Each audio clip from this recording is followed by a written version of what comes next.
So in this section of the PrintIQ tutorial, we're going to look at the basic setup.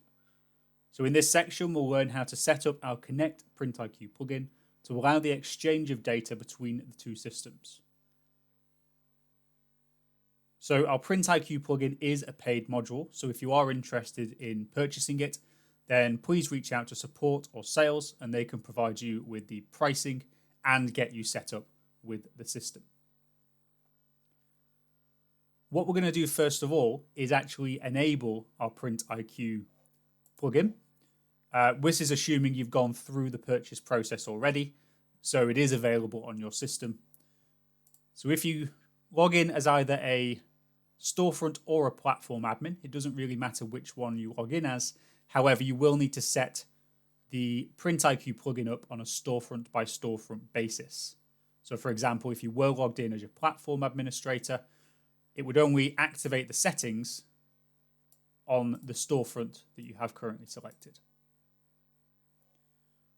So I'm going to start off by going to my Connect settings. So if I type in Connect on the search and go to Connect settings, chances are you'll have far fewer options in here than I do. This is just your available plugins. Just make sure to locate the PrintIQ plugin, make sure that's checked, and click Save.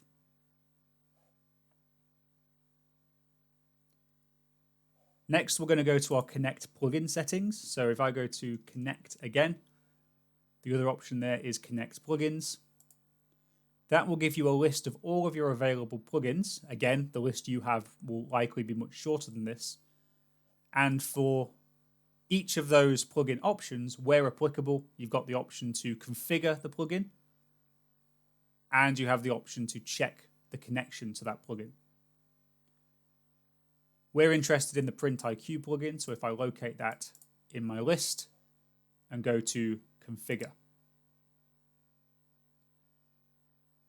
Now, there's a lot of options on this screen. However, to actually enable the link between Infigo and PrintIQ, there's only these top 5 settings that we actually have to fill in. All of the other settings are to do with the data that's actually exchanged between the two systems once the connection has been created. So to begin with, we need the URL.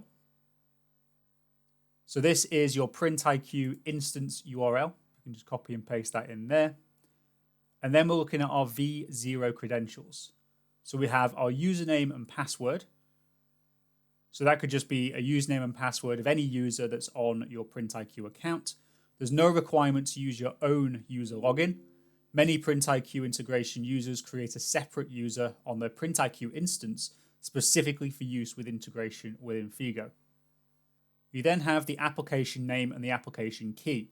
Now, it's unlikely you'll be able to find this information yourself inside your PrintIQ installation. So this information you will retrieve by contacting the PrintIQ support team. And just simply ask them for the application name and the application key.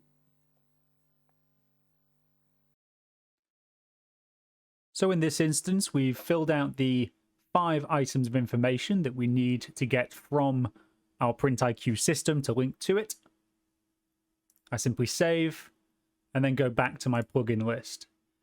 At this point, I can actually perform a test to see if the connection is successful. And that's just with this check connection column, which is on the right-hand side. So I just need to locate the correct plugin. Click check connection, and if it's successful, it'll come up with a green box like this to tell us that it's successfully been able to connect. Otherwise, you'll get a red box telling you that the connection has failed.